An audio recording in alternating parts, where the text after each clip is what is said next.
Onam exam 2026. Hi friends, എല്ലാവർക്കും online ക്ലാസ്സിലേക്ക് സ്വാഗതം. നമ്മൾ ഡിസ്കസ് ചെയ്യുന്നത് 6ാം ക്ലാസ്സിലെ മലയാളം അടിസ്ഥാന പാഠാവലി കഴിഞ്ഞ വർഷത്തെ ക്വസ്റ്റ്യൻ പേപ്പറാണ്. അപ്പോൾ എല്ലാ ആക്ടിവിറ്റീസിൻ്റെയും മുഴുവൻ ഉത്തരങ്ങളും ഇതിൽ ഉൾപ്പെടുത്തിയിട്ടുണ്ട്. കൂടാതെ English, Malayalam, basic science, social science, maths തുടങ്ങി എല്ലാ സബ്ജക്റ്റിൻ്റെയും പ്രീവിയസ് ഇയർ ക്വസ്റ്റ്യൻ പേപ്പറും അതോടൊപ്പം തന്നെ മോഡൽ ക്വസ്റ്റ്യൻ പേപ്പറും അപ്ലോഡ് ചെയ്തിട്ടുണ്ട്. കാണാത്തവർ കാണുക. ആദ്യമായിട്ടാണ് ഈ ചാനൽ കാണുന്നതെങ്കിൽ ഒന്ന് സബ്സ്ക്രൈബ് ചെയ്ത് സപ്പോർട്ട് ചെയ്യുക. നിങ്ങളുടെ 6ാം ക്ലാസ് പഠിക്കുന്ന കൂട്ടുകാർക്കെല്ലാം ഷെയർ ചെയ്ത് കൊടുക്കുക. അപ്പോൾ നമുക്ക് ആദ്യത്തെ ചോദ്യം നോക്കാം. വായിക്കാം, എഴുതാം. പാരിസ്ഥിതിക അവബോധത്തിന്റെ കാവ്യലോകം. മലയാള കവിതയിൽ പാരിസ്ഥിതിക അവബോധം വളർത്തുന്നതിൽ നിരവധി കവികൾ അവരുടെ പങ്ക് വഹിച്ചിട്ടുണ്ട്. എന്നാൽ അതൊന്നും സുഗതകുമാരിയോളം ആകുന്നില്ല. കാടിനും കാട്ടുജീവികൾക്കും മരത്തിനും പുഴയ്ക്കും മണ്ണിനും വേണ്ടി സുഗതകുമാരി എഴുതിയിട്ടുള്ള കവിതകൾ മാത്രം 200-ൽ വരും. ഏതെങ്കിലും തരത്തിൽ പരിസ്ഥിതി ബന്ധം പുലർത്തുന്നവയാണ് മിക്ക കവിതകളും. പ്രകൃതിയിലെ ജൈവ വൈവിധ്യങ്ങളെയെല്ലാം അക്ഷരാർത്ഥത്തിൽ ഉൾക്കൊള്ളാൻ പോരുന്നതാണ് ആ കാവ്യയോഗം. മരത്തിന് സ്തുതി, കുറിഞ്ഞി പൂക്കൾ, സൈലന്റ് വാലി, അട്ടപ്പാടിയെ സ്വപ്നം കണ്ടു ഞാനിന്നും, കൈവയ്ക്കൽ, വനരോധനം, തേംസ് നദിയോട്, മരങ്ങൾ, തുലാവർഷ പച്ച, കാലിഫോർണിയ കാടുകൾ തുടങ്ങി നിരവധി കവിതകൾ പ്രകൃതി സ്നേഹത്തിന്റെ വാഗ്മയ പ്രപഞ്ചം സൃഷ്ടിക്കുന്നതായി എടുത്തു പറയാനുണ്ട്.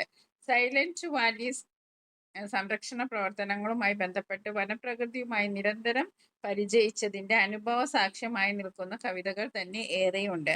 പരിസ്ഥിതി ഒരു ശാസ്ത്ര വിഷയം എന്ന നിലയ്ക്കല്ല, ജീവന മണ്ഡലം എന്ന നിലയിലാണ് സുഗതകുമാരിയുടെ കവിതകളിൽ നിറയുന്നത്. അതുകൊണ്ടാണ് മനുഷ്യനുള്ളത്രയും പ്രാധാന്യം ആനയ്ക്കും സിംഹവാലം കുരങ്ങിനും നായയ്ക്കും എലിക്കും കാക്കയ്ക്കും മരത്തിനും പുല്ലിനും മലയ്ക്കും പുഴയ്ക്കും കവി നൽകുന്നത്. അപ്പൊ ഇത്രയാണ് ഇതിൽ പറയുന്നത്. സുഗതകുമാരി ടീച്ചറെ കുറിച്ചാണ്. അവരുടെ കവിതകളും ലേഖനങ്ങളും. പരിസ്ഥിതിയെ പ്രകൃതിയെ ഏറെ സ്നേഹിക്കുന്ന ഒരു കവയിത്രിയാണ് സുഗതകുമാരി. അപ്പൊ അതുമായി ബന്ധപ്പെട്ട ചോദ്യങ്ങൾ എന്തൊക്കെയാണ് നോക്കാം. മലയാള കവിതയിൽ ഏത് മേഖലയിലാണ് സുഗതകുമാരി കൂടുതലായി ഇടപെട്ടിട്ടുള്ളത്? ദേശഭക്തി വളർത്തുന്നതിൽ, പാരിസ്ഥിതിക അവബോധം വളർത്തുന്നതിൽ, സ്നേഹഗായിക എന്ന നിലയിൽ കടലോര ജീവിതം ആവിഷ്കരിക്കുന്നത്. അപ്പൊ നമുക്ക് ഇതില് നമ്മൾ വായിച്ചു അല്ലേ, ഈ പാരഗ്രാഫ് നമ്മൾ വായിച്ചു. അപ്പൊ അതിൽ നിന്ന് നമുക്ക് മനസ്സിലാകുന്ന എന്താണ്? പരിസ്ഥിതിയെ വളരെ ആഴത്തിൽ സ്നേഹിക്കുന്ന ഒരു കവയത്രിയാണ് സുഗതകുമാരി ടീച്ചർ എന്നുള്ളതാണ്. അപ്പൊ നമുക്ക് എന്ത് എഴുതാം? ഓപ്ഷൻ ബി ആണ് നമ്മുടെ ശരിയായ ഉത്തരം, പാരിസ്ഥിതിക അവബോധം വളർത്തുന്നത്. ഇനി രണ്ടാമത്തെ ചോദ്യം നോക്കാം. താഴെ കൊടുത്ത വിധി സുഗതകുമാരിയുടെ കവിത അല്ലാത്തതാണ് ചോദിച്ചത്. കവിത അല്ലാത്തത്: കുറിഞ്ഞിപ്പൂക്കൾ, തുലാവർഷ പച്ച, മഗ്ദലന പറയും, മനരോധനം. അപ്പൊ ഇതിൽ സുഗതകുമാരി ടീച്ചറുടെ കവിത അല്ലാത്തത് മഗ്ദലന മറിയമാണ്. ഇനി നമുക്ക് അടുത്ത ചോദ്യം നോക്കാം. സുഗതകുമാരിയുടെ കവിതയുടെ പ്രത്യേകതയായി ഉയർത്തി കാണുന്നത് താഴെ പറയുന്നതിൽ ഏത് പ്രസ്താവനയാണ്? പ്രകൃതിയിലെ ജൈവ വൈവിധ്യങ്ങളെ ഒന്നും ഉൾക്കൊള്ളാൻ അവർക്കായില്ല. നിരവധി കവിതകളിൽ പ്രകൃതി സ്നേഹം നിറഞ്ഞു നിൽക്കുന്നതായി കാണാം. അപ്പൊ ഇതില് രണ്ട് പ്രസ്താവനകളാണ്, ശ്രദ്ധിച്ചു വായിക്കണം. പ്രകൃതിയിലെ ജൈവ വൈവിധ്യങ്ങളെ ഒന്നും ഉൾക്കൊള്ളാൻ അവർക്കായില്ല, അത് തെറ്റാണ്. ജൈവ വൈവിധ്യങ്ങളെ ഉൾക്കൊള്ളുന്ന, പ്രകൃതിയെ ആഴത്തിൽ അറിയുന്ന, തൻ്റെ എല്ലാ കൃതികളിലും പ്രകൃതി സ്നേഹം നിറഞ്ഞു തുളുമ്പുന്ന ഒരു കവയത്രിയാണ് സുഗതകുമാരി ടീച്ചർ. അപ്പൊ ആദ്യത്തെ പ്രസ്താവന തെറ്റാണ്. ഇനി നിരവധി കവിതകളിൽ പ്രകൃതി സ്നേഹം നിറഞ്ഞു നിൽക്കുന്നത് കാണാം, അത് ശരിയാണ്. അപ്പൊ ഇവിടെ പ്രസ്താവന 1 തെറ്റ് 2 ശരി, അതാണ് നമുക്ക് വേണ്ടത് അല്ലേ? അപ്പോൾ 1 ശരി, അത് തെറ്റാണ്. 1ഉം 2ഉം ശരി, അതും തെറ്റാണ്. 2 ശരി. അപ്പൊ നമ്മുടെ ഓപ്ഷൻ ഏതാണ്? ഓപ്ഷൻ സി ആണ്, രണ്ടാമത്തതാണ് ശരി. ഓക്കെ. അപ്പൊ നമുക്ക് ഓപ്ഷൻ സി എടുക്കാം. ഇനി അടുത്ത ചോദ്യം നോക്കാം. വായന ഭാഗത്തിന് ആശയങ്ങളെ ക്രമപ്പെടുത്തിയാൽ ശരിയാകുന്ന ക്രമം. നമ്മൾ നേരത്തെ ഒരു ഭാഗം വായിച്ചല്ലോ, അപ്പൊ അത് നമ്മൾ ശരിയായ ഓർഡറിൽ എഴുതുക. സൈലന്റ് വാലി സംരക്ഷണ പ്രവർത്തനങ്ങളിൽ പങ്കെടുത്തതിന്റെ അനുഭവം സുഗതകുമാരിക്കുണ്ട്. പ്രകൃതിയിലെ എല്ലാറ്റിനും വേണ്ടി നിലകൊണ്ട കവിതയായിരുന്നു സുഗതകുമാരി. മനുഷ്യനുള്ള അത്രയും പ്രാധാന്യം തന്നെ മറ്റു ജീവജാലങ്ങൾക്കും ഉണ്ടെന്ന് സുഗതകുമാരി മനസ്സിലാക്കി. പരിസ്ഥിതി വിഷയം ഒരു ശാസ്ത്ര വിഷയം മാത്രമല്ലെന്ന് സുഗതകുമാരിക്ക് അറിയാമായിരുന്നു. അപ്പൊ നമ്മൾ ആ പാഠഭാഗം നല്ലവണ്ണം വായിച്ചു നോക്കുക. അതിന്റെ ഓർഡർ വരുന്നത് 2, 3, 4, 1 എന്ന രീതിയിലാണ്. ആദ്യം പ്രകൃതിയിലെ എല്ലാറ്റിനും വേണ്ടി നിലകൊണ്ട കവിയായിരുന്നു സുഗതകുമാരി. രണ്ടാമത്തെ വരുന്ന മനുഷ്യനുള്ളത്ത പ്രാധാന്യം തന്നെ മറ്റു ജീവജാലങ്ങൾക്കും ഉണ്ടെന്ന് സുഗതകുമാരി മനസ്സിലാക്കി. പിന്നെ വരുന്നത് പരിസ്ഥിതി വിഷയം ഒരു ശാസ്ത്ര വിഷയം മാത്രമല്ലെന്ന് സുഗതകുമാരിക്ക് അറിയാമായിരുന്നു. സൈലന്റ് വാലി സംരക്ഷണ പ്രവർത്തനങ്ങളിൽ പങ്കെടുത്തതിന്റെ അനുഭവം സുഗതകുമാരിക്കുണ്ട്. ഇങ്ങനെയാണ് ഇതിന്റെ ഓർഡർ വരുന്നത്. ഓക്കെ, ഇനി അടുത്തത് ഒരു പോസ്റ്റർ തയ്യാറാക്കാനാണ്. കേരളത്തിലെ ഗ്രന്ഥശാലകൾക്ക് 200 വർഷത്തിനടുത്ത ചരിത്രമുണ്ട്. സെപ്റ്റംബർ 14 ഗ്രന്ഥശാല ദിനത്തോടനുബന്ധിച്ച് വിദ്യാലയത്തിൽ നടത്താവുന്ന പ്രവർത്തനങ്ങൾ എന്തൊക്കെയാവാം? സ്കൂളിൽ പ്രദർശിപ്പിക്കാനായി പോസ്റ്റർ തയ്യാറാക്കാനാണ്. ഇനി നമുക്ക് അടുത്ത ചോദ്യം നോക്കാം. മാതൃഭാഷയെ സംബന്ധിച്ച് ശരിയല്ലാത്തത് ഏത്? മാതൃഭാഷ എന്ന വാക്കിൽ അർത്ഥം മാത്രമല്ല ഭാവവും അടങ്ങിയിരിക്കുന്നു. തീക്ഷ്ണമായ വികാരങ്ങൾ പ്രകടിപ്പിക്കുന്നതിൽ മാതൃഭാഷയ്ക്ക് പങ്കില്ല. അനുഭവങ്ങൾക്കപ്പുറം അനുഭൂതി നൽകാൻ കഴിയുന്നത് മാതൃഭാഷയ്ക്കാണ്. ഭാവനാപരമായ ഒരു ജീവിതത്തിന് മാതൃഭാഷയുടെ ആവശ്യമില്ല. അപ്പൊ ഇതിൽ ശരിയല്ലാത്തതാണ് ചോദിച്ചിരിക്കുന്നത്. ഇവിടെ ശരിയല്ലാത്തത് ഏതാണ്? മാതൃഭാഷ എന്ന വാക്കിൽ അർത്ഥം മാത്രമല്ല ഭാവവും അടങ്ങിയിരിക്കുന്നു. അത് ശരിയാണ്. തീക്ഷ്ണമായ വികാരങ്ങൾ പ്രകടിപ്പിക്കുന്നതിന് മാതൃഭാഷയ്ക്ക് പങ്കില്ല. അത് തെറ്റാണ്.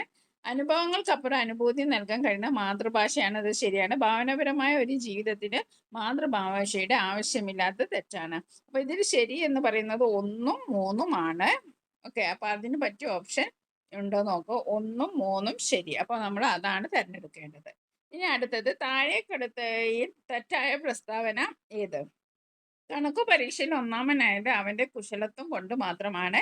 കളിയിലുള്ള കുശലത്വമാണ് അവരെ വിജയിക്കാൻ സഹായിച്ചത്. കുശലത്വം ആവശ്യമില്ലാത്ത കളിയാണ് ചെസ്.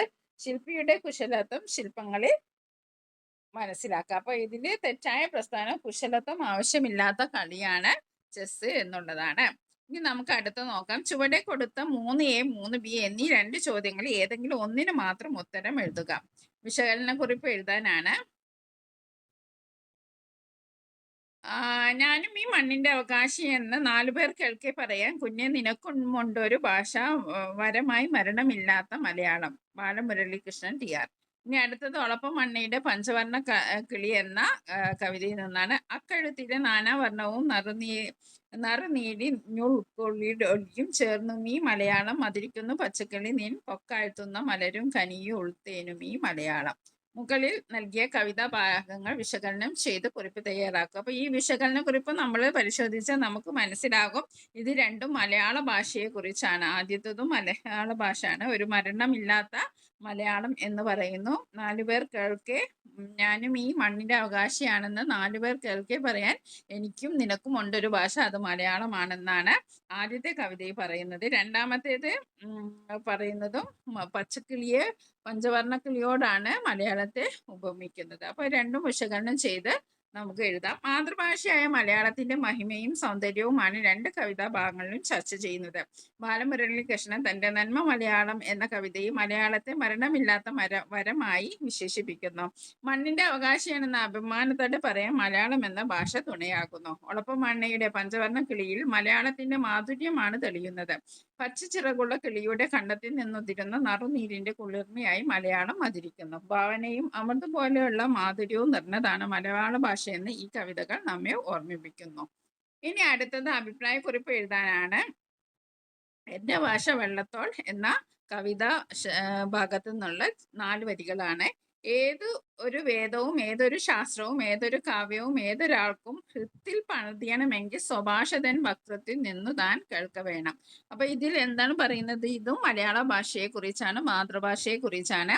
ഇതിൽ എന്താണ് വെള്ളത്തോൾ പറയുന്നത്? ഏതൊരു വേദവും അതേപോലെ ശാസ്ത്രവും ഏതൊരു കാവ്യവും ഏതൊരാൾക്കും ഹൃദയത്തിൽ, ഹൃത്ത് എന്ന് പറഞ്ഞാൽ ഹൃദയത്തിൽ, മനസ്സിൽ പതിയണമെങ്കിൽ അത് സ്വന്തം ഭാഷയിൽ നിന്ന് തന്നെ സ്വന്തം ഭാഷ തന്നെ വേണം. നമുക്ക് എന്ത് കാര്യവും മനസ്സിലാക്കാൻ എന്ത് വേണം? നമ്മുടെ ഭാഷ തന്നെ, നമ്മുടെ മലയാള ഭാഷ തന്നെയാണ്. ആ ഭാഷയിലാണ് നമ്മൾ ചിന്തിക്കുക, അല്ലേ? അതാണ് ഇതില് കവി പറയുന്നത്. അപ്പോൾ അതിനെ കുറിച്ച് അഭിപ്രായക്കുറിപ്പ് തയ്യാറാക്കാനാണ്. മഹാകവി വള്ളത്തോളിന്റെ എന്റെ ഭാഷ എന്ന കവിതയിലെ ഈ വരികൾ മാതൃഭാഷയുടെ മഹത്വം വ്യക്തമാക്കുന്നു. ഏതൊരു ശാസ്ത്രവും കാവ്യവും വേദവും ഒക്കെ ഒരാളുടെ ഹൃദയത്തിൽ ആഴത്തിൽ പതിയണമെങ്കിൽ അത് മാതൃഭാഷയെ തന്നെ കേൾക്കണം. പരഭാഷാ പഠനം അറിവ് നൽകാം, എന്നാൽ ആശയങ്ങൾ സ്വന്തം ചിന്തയുടെ ഭാഗമാകണമെങ്കിൽ സ്വഭാഷയുടെ വസ്ത്രമണിയണം. മാതൃഭാഷയിലൂടെയുള്ള പഠനം മാത്രമേ വിദ്യാർത്ഥികളിൽ യഥാർത്ഥ ബോധവും വിജ്ഞാനവും വളർത്തുകയുള്ളൂ എന്ന അഭിപ്രായത്തെ ഈ വരികൾ അടിവരയിടുന്നു. ഇനി അടുത്തത് ഒരു ആസ്വാദന കുറിപ്പാണ്. കവിത ഇവിടെ നോക്കൂ. വെളിച്ചമാകും ചെങ്കതിരോന്റെ പൊന്നിൻ കിരണവുമായി ചിരിച്ചു നിൽക്കും തെച്ചിപ്പൂവിൻ തുടുത്ത ഇതളുകളുമായി പറന്നു വന്നൊരു പൂമ്പാറ്റയുടെ പുള്ളിയുടുപ്പുകളുമായി തെന്നിപ്പാറും കുസൃതിക്കാറ്റിന് ഒരു നവഗന്ധവുമായി പുതിയ നിറങ്ങൾ, പുതിയ മണങ്ങൾ, പുതിയ വിശേഷവുമായി പുതിയ വിളക്കുകൾ തെളിച്ചുകൊണ്ട് ഈ പ്രഭാതമെത്തുമ്പോൾ മനസ്സിലെത്തി പുതുപുതു ചിന്തകൾ, പുത്തൻ മോഹങ്ങൾ വിരിഞ്ഞു വരുമൊരു ചിന്തകളൊക്കെ കുറിച്ചു വെച്ചപ്പോൾ വരികൾക്കിടയിൽ മറിഞ്ഞിന്നൊരു കവിത ചിരിക്കുന്നു. അനാമിക KH. പ്രഭാത വർണ്ണന നിറഞ്ഞു നിൽക്കുന്ന ഈ കവിതയ്ക്ക് ഒരു ആസ്വാദന കുറിപ്പ് തയ്യാറാക്കുക. അപ്പോൾ എന്തിനെയാണ് ഇത് പറയുന്നത്? നേരം പുലർന്നു വരുന്നതിനെ കുറിച്ചാണ് ഇതിൽ പറയുന്നത് അല്ലെ. വെളിച്ചമേകും ചെങ്കതിരിന്റെ പൊന്നിൻ കിരണവുമായി തെച്ചിപ്പൂവ് ചിരിച്ചു നിൽക്കുകയാണ്. അതേപോലെ പൂമ്പാറ്റ പറന്നു വരുന്ന പുള്ളിയുടുപ്പുകളുമായി പൂമ്പാറ്റയെ വർണ്ണിക്കുകയാണ്, പുള്ളിയുടുപ്പായിട്ട് സങ്കല്പിക്കുകയാണ്. അതേപോലെ തന്നെ കുസൃതിക്കാറ്റിന് ഒരു നല്ലൊരു ഗന്ധമുണ്ട്, ഒരു നല്ലൊരു മണമുണ്ട് എന്നാണ് പറയുന്നത്. അതേപോലെ പുതിയ നിറങ്ങളും പുതിയ മണങ്ങളും പുതിയ വിശേഷവും പുതിയ വിളക്കുകളും തെളിച്ചിട്ടാണ് ഓരോ പുലരിയും വിടരുന്നത്. അപ്പോൾ മനസ്സിൽ എന്താണ്? പുതിയ ചിന്തകൾ ഉണ്ടാകുന്നു, പുത്തൻ മോഹങ്ങൾ ഉണ്ടാകുന്നു. വിരിഞ്ഞും ഒരു വരുമ ചിന്തകളൊക്കെ കുറിച്ചു വെച്ചപ്പോൾ വരികൾക്കിടയിൽ മറിഞ്ഞിരുന്നൊരു കവിത ചിരിക്കുന്നു. അപ്പൊ പ്രഭാതത്തെ കുറിച്ചുള്ള ഒരു കൊച്ചു കവിതയാണ്. നോക്കാം. പ്രകൃതിയുടെ മനോഹരമായ മാറ്റങ്ങളെയും ചിന്തകളുടെ ഉണർവിനെയും ആവിഷ്കരിക്കുന്ന മനോഹരമായ കവിതയാണ് അനാമിക KH എഴുതിയ പ്രഭാതത്തിൽ. ഇപ്പൊ ആസ്വാദനക്കുറിപ്പൊക്കെ എഴുതുമ്പോൾ നമ്മൾ ആ കവയത്രിയെ കുറിച്ചും ആ കവിതയെ കുറിച്ചും അതിന്റെ പേരൊക്കെ ഒന്ന് പരാമർശിക്കണം. ഓക്കെ. സൂര്യന്റെ പൊൻകിരണങ്ങളും പുഞ്ചിരിക്കുന്ന തെച്ചിപ്പൂവും വണ്ണാത്തിപ്പുള്ളിന്റെ പാട്ടും പ്രഭാതത്തിന് നവസുഗന്ധം നൽകുന്നു. വെളിച്ചത്തോടൊപ്പം മനസ്സിലേക്ക് പുതിയ ചിന്തകളും മോഹങ്ങളും കടന്നു വരുന്നു. കവി താൻ കുറിച്ചു വെച്ച വരികൾക്കിടയിൽ ഒളിച്ചിരിക്കുന്ന കവിതയെ കണ്ടെത്തുന്നത് വളരെ ഭാവനാപൂർണമാണ്. പ്രകൃതി വർണ്ണയും ലളിതമായ പദപ്രയോഗങ്ങളും കവിതയെ ആസ്വാദികരമാക്കുന്നു. ഓക്കെ. ഇനി അടുത്തൊരു ചോദ്യമാണ്, അടുത്തൊരു ആസ്വാദനക്കുറിപ്പാണ്. കിഴക്കെങ്ങാൻ പെയ്തു തോറും മഴപ്പാട്ടിൻ മുഴക്കങ്ങൾ കിളിക്കൂട്ടിൽ കാതോർത്ത് കിടക്കാറുണ്ട്. വടക്കെങ്ങാൻ കതിതേറി പറക്കുന്ന കിളിക്കൂട്ടം വിരുന്നെത്തും സായാഹ്നം കൊതിക്കാറുണ്ട്. പടിഞ്ഞാറൻ കടൽക്കാറ്റ് തിരമ്പുന്ന താളമേളം കുളിർ പെയ്യും പൂനിലാവിൽ ലയിക്കാറുണ്ട്. PK ഗോപിയുടെ രചനയാണ്. അപ്പൊ ഇതിൽ ആശയം എഴുതണം, അതേപോലെ തന്നെ മനോഹരമായ പദപ്രയോഗങ്ങളൊക്കെ ഉണ്ട്. ഇതൊക്കെ കണ്ടെത്തി ഒരു ആസ്വാദനക്കുറിപ്പ് തയ്യാറാക്കാനാണ് പറഞ്ഞിരിക്കുന്നത്. അപ്പൊ ഇതില് എന്താണ് പറയുന്നത്? ഓരോ ശബ്ദങ്ങൾ, പ്രകൃതിയിൽ ഉണ്ടാകുന്ന ശബ്ദങ്ങളല്ലേ, കിളിക്കൂട്ടത്തെ കുറിച്ചും അതേപോലെ തന്നെ മഴപ്പാട്ട്, മഴ പെയ്യുന്നതിനെ കുറിച്ചും ഒക്കെയാണ് ഇതില് PK ഗോപി പറയുന്നത്. പ്രകൃതിയുടെ മനോഹരമായ കാഴ്ചകളെയും ശബ്ദങ്ങളെയും കുട്ടിയുടെ കുസൃതി ചോദ്യങ്ങളിലൂടെ അവതരിപ്പിക്കുന്ന കവിതയാണ് PK ഗോപിയുടേത്. മഴത്തുള്ളികളോടും മഴപ്പാട്ടിന്റെ മുഴക്കങ്ങളോടും കടൽക്കാറ്റിന്റെ താളത്തോടും കുട്ടി സംവദിക്കുന്നു. വിളിച്ചാൽ നീ വരുമെങ്കിൽ എന്നിങ്ങനെയുള്ള വരികൾ കുട്ടിയുടെ കാൽപ്പനിക ലോകത്തെയും പ്രകൃതിയോടുള്ള ആത്മബന്ധയും സൂചിപ്പിക്കുന്നു. ലളിതമായ ശൈലിയും താളബോധവും കവിതയ്ക്ക് ഒഴുക്കു നൽകുന്നു. ഇനി നമുക്ക് അടുത്ത ചോദ്യം നോക്കാം. ലഘുപന്യാസം. വായിച്ചാലും വളരും, വായിച്ചില്ലെങ്കിലും വളരും, വായിച്ചാൽ വിളയും, വായിച്ചില്ലെങ്കിൽ വളയും. കുഞ്ഞുണ്ണി മാഷ. വായിക്കുന്നതും അറിവ് നേടുന്നതും നമ്മുടെ എല്ലാം ജീവിത വിജയത്തിന് കാരണമാകുന്നില്ലേ? വായനയുടെ പ്രാധാന്യം എന്ന വിഷയത്തിൽ ലഘു ഉപന്യാസം തയ്യാറാക്കുക. നമുക്ക് നോക്കാം. കുഞ്ഞുണ്ണി മാഷിന്റെ ഈ വരികൾ വായന ഒരു മനുഷ്യന്റെ ജീവിതത്തിൽ എത്രത്തോളം പ്രധാനപ്പെട്ടതാണെന്ന് കാണിച്ചു തരുന്നു. ശാരീരിക വളർച്ചയേക്കാൾ പ്രധാനം മാനസികവും ബുദ്ധിപരവുമായ വളർച്ചയാണ്. അതിന് വായന അത്യന്താപേക്ഷിതമാണ്. വായന നമ്മെ അജ്ഞതയുടെ ഇരുളിൽ നിന്ന് വിജ്ഞാനത്തിന്റെ വെളിച്ചത്തിലേക്ക് നയിക്കുന്നു. പുതിയ ചിന്തകൾ, സംസ്കാരങ്ങൾ, മൂല്യങ്ങൾ എന്നിവ രൂപപ്പെടുന്നത് നല്ല പുസ്തകങ്ങളുടെ വായനയിലൂടെയാണ്. ലോകത്തെയും മനുഷ്യരെയും അടുത്തറിയാൻ വായന സഹായിക്കുന്നു. ചിന്താശേഷിയും ഭാവനയും വളർത്താൻ ദിനപത്രങ്ങളും പുസ്തകങ്ങളും പതിവായി വായിക്കുന്ന ശീലം കുട്ടിക്കാലം മുതലേ വളർത്തിയെടുക്കണം. ഇനി നമ്മളോട് പറഞ്ഞിരിക്കുന്നത് ഒരു വായനാക്കുറിപ്പ് എഴുതാനാണ്. ശന്തനുവിന്റെ പക്ഷികൾ എന്ന പാഠഭാഗം വായിച്ചില്ലേ? പ്രകൃതിയിലെ കൗതുകകരവും മനോഹരവും മായികവുമായ കാഴ്ചയുടെ വിവരണങ്ങൾ നിറഞ്ഞ ഈ കഥ നിങ്ങൾക്ക് ഇഷ്ടമായല്ലോ. അതുപോലെ നിങ്ങൾ വായിച്ച ഏതെങ്കിലും കഥയുടെ വായനക്കുറിപ്പ് എഴുതുക. വായനക്കുറിപ്പ് എഴുതാനാണ്. അപ്പം കൃതി ഉണ്ണിക്കുട്ടന്റെ ലോകം. രചയിതാവ് SK പൊറ്റക്കാടാണ്. ഇതിലെ പ്രമേയം ഒരു കൊച്ചുകുട്ടിയുടെ അത്ഭുതങ്ങളും നിഷ്കളങ്കമായ കാഴ്ചപ്പാടുകളുമാണ്. ബാല്യകാലത്തിന്റെ നിഷ്കളങ്കതയും പ്രകൃതിയോടുള്ള കൗതുകവും തികച്ചും തനിമയോടെ അവതരിപ്പിക്കുന്ന കഥയാണിത്. ഉണ്ണിക്കുട്ടൻ തന്റെ ചുറ്റുമുള്ള ലോകത്തെ കാണുന്ന രീതി വായനക്കാരെ സ്വന്തം ബാല്യത്തിലേക്ക് കൂട്ടിക്കൊണ്ടു പോകുന്നു. ലളിതമായ ഭാഷയും ജീവസുറ്റ കഥാപാത്രങ്ങളും കഥയെ വളരെ ആകർഷകമാക്കുന്നു. കുട്ടിയുടെ മനഃശാസ്ത്രം വ്യക്തമാക്കുന്ന മനോഹരമായ ഒരു ബാലസാഹിത്യ കൃതിയാണ്. അപ്പൊ നമ്മള് ഇതില് ഒരു വായനാക്കുറിപ്പ്, അതേപോലെ തന്നെ ഒരു ലഘു ഉപന്യാസം, വായനയുടെ പ്രാധാന്യത്തെ കുറിച്ച് ഒരു ലഘു ഉപന്യാസവും അതേപോലെ തന്നെ 2 ആസ്വാദനക്കുറിപ്പാണ് നമ്മള് തയ്യാറാക്കിയത്. അപ്പൊ ആസ്വാദനക്കുറിപ്പൊന്നും നമ്മുടെ പാഠഭാഗത്ത് നിന്നും വരാൻ സാധ്യതയില്ല. ചിലപ്പോൾ വരും, പക്ഷെ അധികം നിങ്ങൾ ഇതിൽ പരിശോധിച്ചാൽ അധികം പുറത്തുനിന്നുള്ള ചോദ്യങ്ങളാണ്. നമ്മുടെ പാഠഭാഗവുമായി ബന്ധപ്പെട്ട ഒരു 1-2 ചോദ്യങ്ങൾ മാത്രമാണ് ഉള്ളത്. അപ്പൊ നമ്മൾ ചെയ്യേണ്ടത് തന്നിരിക്കുന്ന എന്താണോ വരികള് അത് നല്ലവണ്ണം വായിക്കുക, ഓരോ വരികൾക്കിടയിലുള്ള അർത്ഥം നമ്മൾ മനസ്സിലാക്കി ആസ്വാദനക്കുറിപ്പ് എഴുതുക.